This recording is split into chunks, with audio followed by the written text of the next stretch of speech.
Hello à tous et bienvenue pour encore un nouvel épisode du Tom Talks, épisode numéro 10 aujourd'hui, présenté par Thomas Sédou en collaboration avec Willow & Grove. Donc bonjour Thomas. Bonjour Fanny, bonjour Salut Olivia. Aujourd'hui, un nouvel épisode consacré à... Regarder n'est pas assez, et nous allons étudier quelques tableaux où justement, parfois regarder, mais regarder de près, est assez.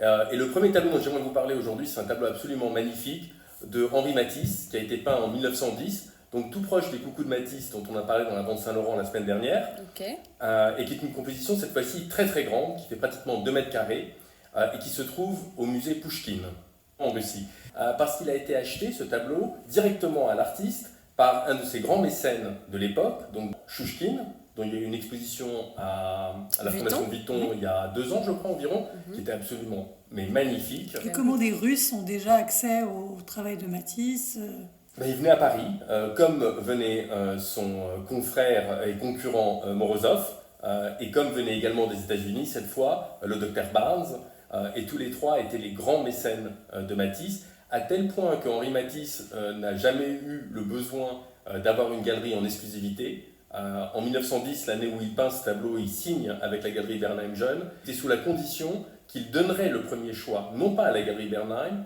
mais à 3 de ses mécènes, Morozov, Chouchkine et le docteur Barnes. Et ça, il a pu le faire parce que justement, il vendait vraiment bien en direct. Il avait déjà pas mal d'argent et qu'il pouvait se permettre d'avoir cette condition avec la galerie. C'était la condition sine qua non. Mais en même temps, c'était quand même 3 collectionneurs de poids, quoi. Quand tu penses à la collection Barnes... Et tu penses à la frise qui est à la Fondation Barnes avec les 3 arches, ou qui est une version de la danse que Chouchkine a commandé directement à Matisse, la danse de 1912, si je me trompe. Et Barnes, évidemment, il a le chef-d'œuvre absolu de Matisse, son chef-d'œuvre Fauve, qui est exposé à Philadelphie. Revenons à la conversation. Qu'est-ce qu'on voit dans ce tableau exactement? Il est titré La Conversation. Donc qu'est-ce que ça vous dit? Qu'ils sont donc en train de discuter théoriquement, ces 2 personnages. Et qui sont-ils d'ailleurs? Alors, d'un côté, il y a Henri Matisse lui-même et son épouse, Amélie, qui est à l'opposé de la pièce, assise. Ok, donc ils sont en train de discuter, entre mari et femme, dans un échange qui a l'air assez tendu, on va dire. Vraisemblablement au petit matin, puisque lui porte encore son pyjama, et elle peut-être une robe de chambre. Mais ce que l'on voit, c'est que tous les opposent physiquement.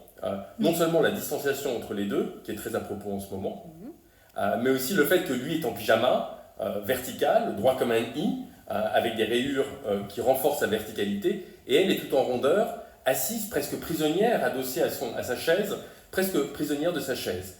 Et on a l'impression que plutôt qu'une conversation, il semblerait que c'est une confrontation. Quoi d'autre? Qu'est-ce que vous voyez dans le tableau qui est important? C'est ce grand aplat bleu en deuxième plan qui est assez étonnant, c'est-à-dire qu'il n'y a aucun motif, rien. Un fond très à plat, où en fait on est rappelé, non pas l'illusion de la perspective, mais encore cette verticalité de la toile, où on retrouve ses sources chez Monet, dans les nymphéas, comme on en a parlé précédemment, et c'est vrai que c'est très déroutant, ce fond bleu. Et dans ce fond bleu, on voit des repeints, des pentimenti, c'est-à-dire on voit que l'artiste a retravaillé la toile à plusieurs reprises, et notamment, si bien dans le pyjama de son autoportrait que dans la robe de chambre de son épouse, où il a essayé encore plus de séparer les 2 personnages les uns des autres. Même la chaise est simplifiée, où on voit le 3e pied qui réapparaît. Et en fait, normalement, dans les repeints, on ne devrait pas les voir. Mais là, on voit que Matisse a travaillé très rapidement sur la toile et n'a pas attendu que les couches successives soient bien sèches.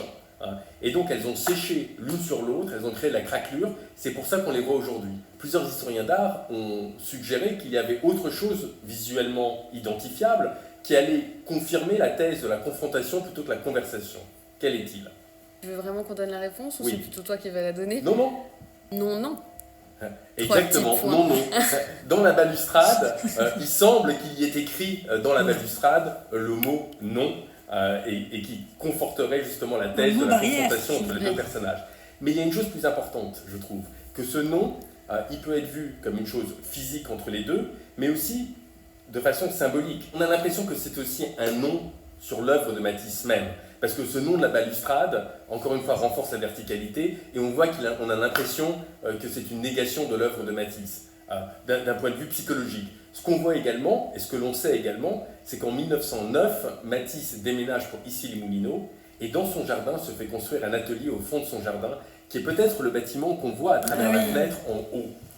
Alors, est-ce que c'est un message à son épouse, comme quoi non, elle ne pourra pas venir à l'atelier, non, c'est une dissociation entre leur vie de couple et sa vie d'artiste?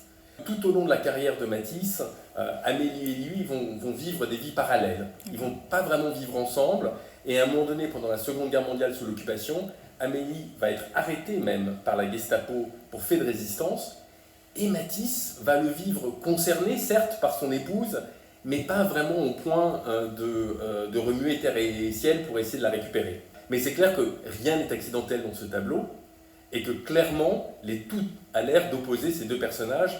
On sent quand même qu'il y a une tension, et on peut imaginer que cette tension a à voir avec son œuvre, avec sa créativité, avec son rôle d'artiste, et probablement avec cet atelier qui est perché en haut de la composition, à peine visible de la fenêtre.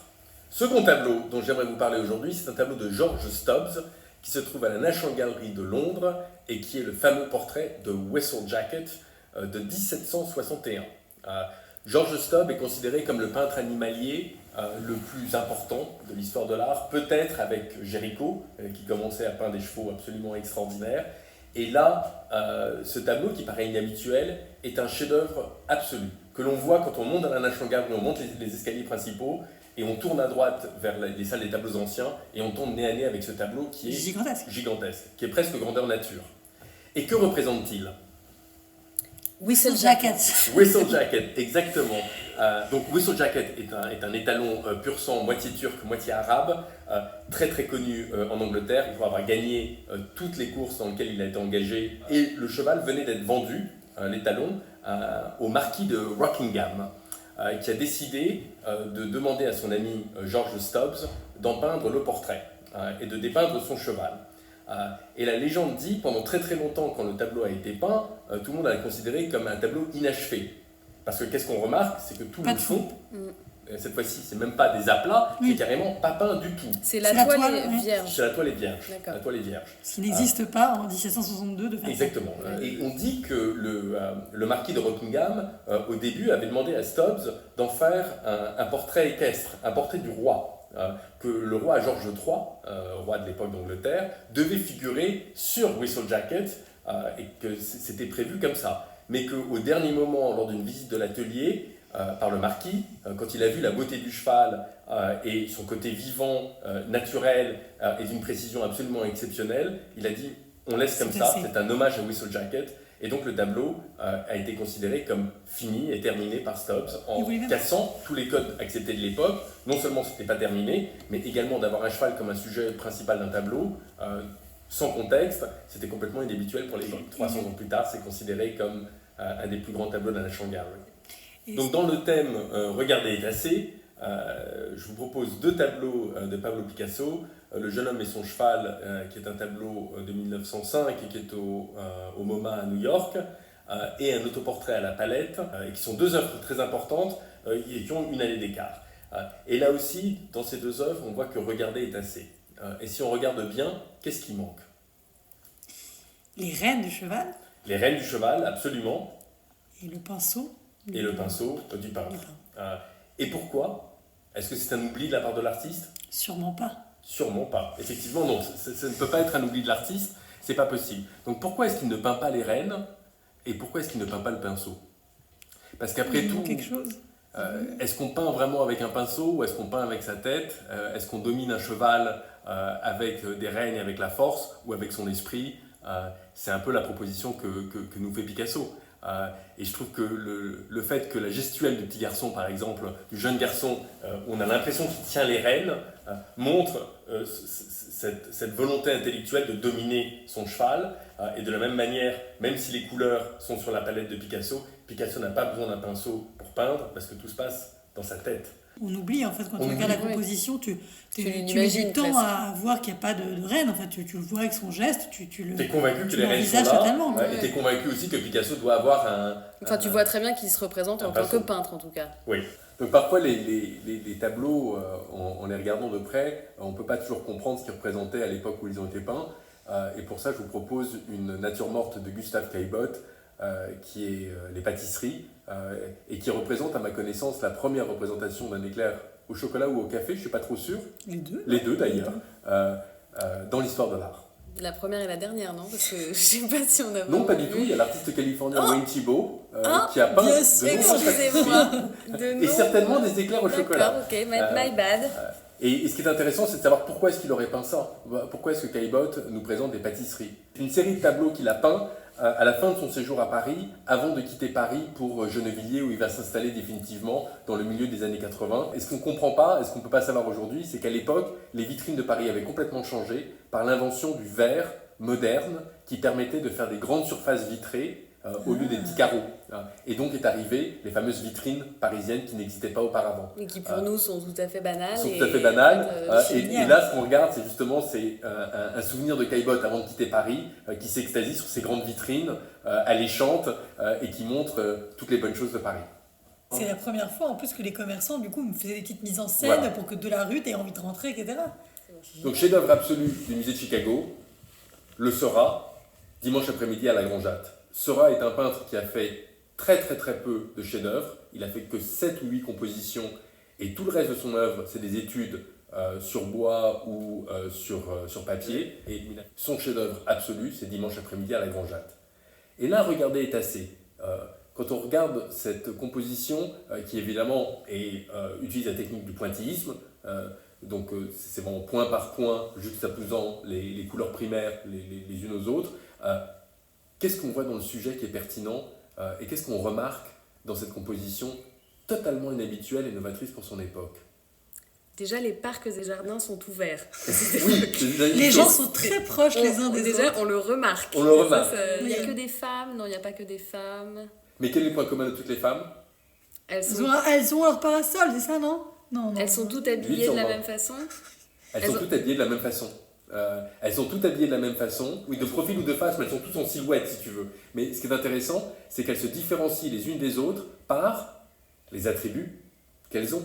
Soit elles ont un petit enfant dans les mains, soit elles ont un singe en laisse, soit elles ont un bouquet de fleurs, soit elles ont une canne à pêche, mais chacune des femmes est identifiée par les accessoires qu'elle porte. Et celle au premier plan qui est accompagnée par un monsieur et qui a un petit singe en laisse. Comme tout le monde, j'ai mon petit singe en laisse. Voilà, est un symbole au XIXe siècle de la constitution d'une courtisane.